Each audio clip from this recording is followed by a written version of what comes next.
अध्यात्मातून भूमाता.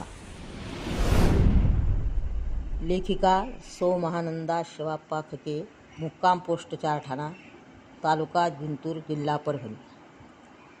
भारतीय संस्कृती ही अध्यात्मावर आधारित आहे. मग ते कोणतेही क्षेत्र असो, त्याच्या मागे अध्यात्म आहे. 4 वेद, 6 शास्त्रे, 18 पुराणे, 14 विद्या, 64 कला, या सर्वांच्या मागे अध्यात्म अधिष्ठान आहे.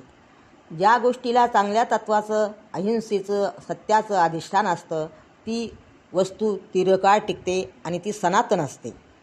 हजारो वर्षापासून कमावलेली जमीन काळी आई आपण अलीकडे अन्नधान्य उत्पादन हरित क्रांतीच्या नावाखाली रासायनिक खताचा अतोनात वापर करून तिला उद्ध्वस्त करून टाकली. रसायनाने जमीन विषारी झाली. ते अन्नधान्य खाऊन माणूस विषारी झाला. त्याचे आचार विचार सर्वच हिंसात्मक झाले आहे. पशुपक्षी जीवजंतू नष्ट होत आहेत. पर्यावरणावर परिणाम होऊन पिण्याचे पाणी प्रदूषित झाले आहे. हे फक्त एका जीवघेण्या रासायनिक खताचा वापर करून जास्तीत जास्त अन्नधान्य उत्पादन स्पर्धेमुळे झाले. जसे अन्न खावे तसे आपले मन, बुद्धी, आचार विचार बनवून त्याचा परिणाम शरीरावर होतो. संस्कृतमध्ये एक सुभाषित आहे, दीपो भक्षयते ध्वांतम कज्जलंच प्रसूयते यदन्नम भक्षये नित्यम तादृशी जायते प्रजा. दिवा अंधार खातो, काजळी बाहेर टाकतो. याचा अर्थ काळं खातो तर काळच बाहेर टाकतो. त्याप्रमाणे जसं अन्न खातो त्या प्रकारची प्रजा उत्पन्न होते. या अन्नधान्य स्पर्धेला चांगलं असं पायाभूत तत्त्व नाही. मग कोणत्याही मार्गाने जास्तीत जास्त अन्न उत्पादन करायचं. त्यामुळे अनेक जीवजंतू मित्रकिडी नष्ट झाले. आपला धर्म सांगतो अहिंसा. प्रत्येक जीवाला जगण्याचा अधिकार आहे. पण इथं अनेक जीवांना मारून नष्ट करून आपण पोट भरत आहोत. लहान जीवांना नष्ट करण्याचा या क्रूर माणसाने विडाच उचलला आहे. आणि या विषारी अन्नाच्या परिणामाने माणसात हिंसाचारी भ्रष्टाचारी वृत्ती शिगेला पोहोचली आहे. एकमेकाविषयी प्रेम माया दया राहिली नाही. प्रत्येक शास्त्राने आधी शरीर स्वास्थ्याचाच विचार केला आहे. आपल्याला जीवनात जो काही पुरुषार्थ मिळवायचा असेल त्यासाठी प्रथम शरीर निरोगी असणं अत्यंत गरजेचं आहे. आयुर्वेद योगशास्त्र हे शरीर स्वास्थ्यासाठीच आहेत. परंतु सध्या विषारी अन्नाने आपण अनेक रोगांना बळी पडत आहोत. म्हणून आपण प्रथम काळ्या आईला निरोगी ठेवण्यासाठी सेंद्रिय मार्गाचाच अवलंब करायला पाहिजे. आपल्या भारतीय संस्कृतीत रुद्राभिषेकाला फार महत्त्व आहे. या रुद्राचा अर्थ व्यापक आहे. यात प्रथम शांती मंत्रात जमिनीची काळ्या आईची प्रार्थना केली आहे. तिला वचन दिले आहे, पृथ्वी मातर माही गुं सीर मधुमनिष्ये मधुजनिष्ये मधुवक्ष्यामी मधुवदिष्यामी मधुमतीं देवेभ्यो वाचमुद्यासग्ं शुश्रूषेण्यां मनुष्येभ्यस्तं मा देवा अवन्तु शोभायै पितरो नुमदन्तु. ओम शांती शांती शांती. अर्थ, ए पृथ्वी माते, तू आमची हिंसा करू नकोस. आमचा नाश होऊ नये याकडे तू लक्ष दे. मी कल्याणकारक गोष्टीचाच विचार करणार आहे. कल्याणकारक गोष्टीचीच मनात निर्मिती करणार आहे. कल्याणकारक गोष्टीच धारण करणार आहे. त्याचा स्वीकार करणार आहे. देवांना आणि मानवाला उद्देशून मी जी वाणी उच्चारेन ती मधुर व कल्याणकारकच असेल. तरी सर्व देवांनी माझे रक्षण करावे. त्यायोगे माझे सर्व पूर्वज संतुष्ट होत व त्यायोगे माझ्या कार्याला शोभा येवो व पृथ्वीवर सर्वत्र शांती नांदो. याप्रमाणे शास्त्रे ही सर्व शांती समाधान व शरीर स्वास्थ्यासाठीच आहेत. या रुद्राभिषेकातील शांती मंत्राचा अर्थ जर आपण आचरणात आणला तर निश्चितच आपण भूमातेला योग्य न्याय देऊ. सेंद्रिय शेती करून गोमूत्र शेणाचा जास्तीत जास्त वापर करून आईला सशक्त निरोगी करू. शुद्ध बीजापोटी फळे रसाळ गोमटी, संत तुकाराम महाराज म्हणतात. प्रथम आपण हे लक्षात ठेवले पाहिजे की आपण कुणाच्या आधारावर राहतो, खातो, पितो, जगतो. म्हणूनच आपल्या संस्कृतीत प्रथम सकाळी उठल्यावर भूमातेला नमस्कार करण्यास सांगितले आहे.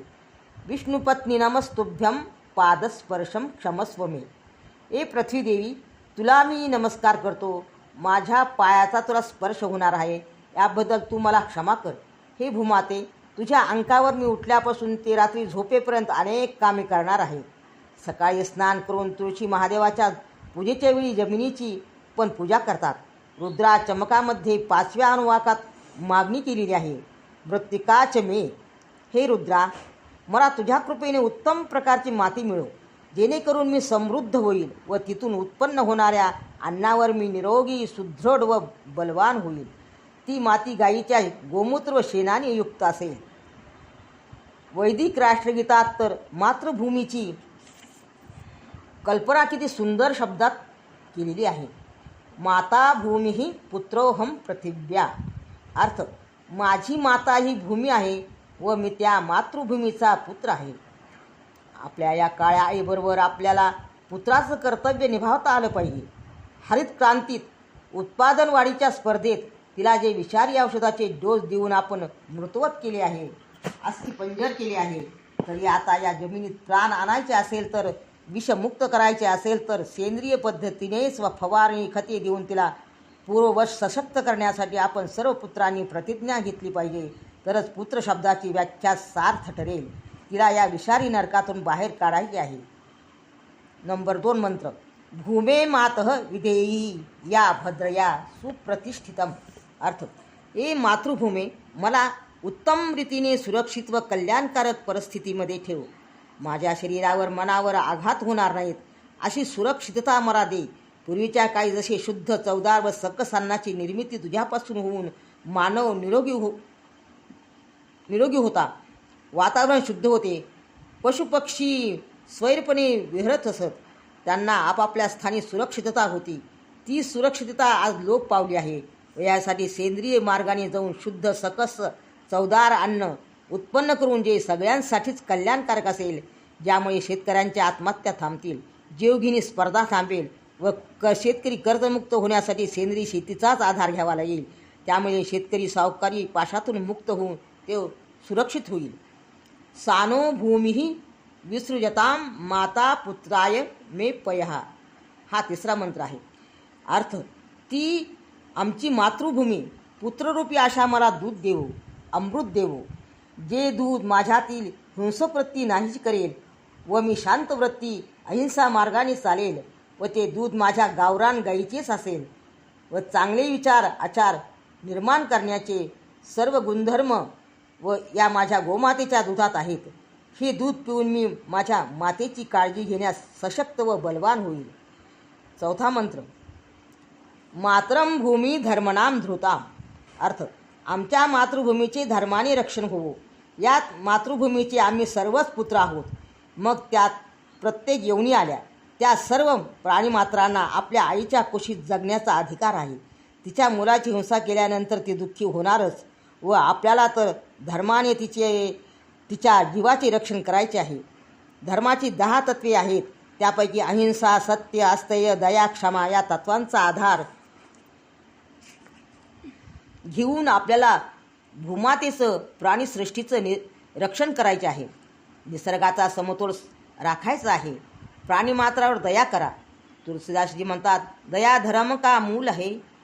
आपण अहिंसेच्या मार्गाने जाऊन तिच्या अंकावर स्वच्छंद विहार करणाऱ्या जीवजंतूची, प्राणीमात्रांची आम्ही हिंसा करणार नाही. भूमातेचा मोठा पुत्र म्हणून आम्ही लहान जीवाची काळजी घेऊ. आम्ही शक्तिमान असलो तरी लहान जीवाचा आम्ही सूड घेणार नाहीत. क्षमा शकतो. क्षमा हा आमचा धर्म आहे. पृथ्वीदेवी, या काळ्या आईचं नाव पण क्षमा आहे. आम्हालाही आमची आई सुजलाम सुफलाम करण्यासाठी आम्ही सर्व पुत्र या तिच्या वैदिक राष्ट्रगीताप्रमाणे शास्त्रानुसार वाटचाल करू व सेंद्रिय मार्गानेच जाण्यात आमच्या सर्वांचं हित आहे. काळ्या आईचं स्वप्न साकार करू, सशक्त करू व खऱ्या अर्थाने soil is healthy, crops healthy. जमीन सशक्त तर पीक सशक्त, आई सशक्त तर मूळ सशक्त. वंदे मातरम.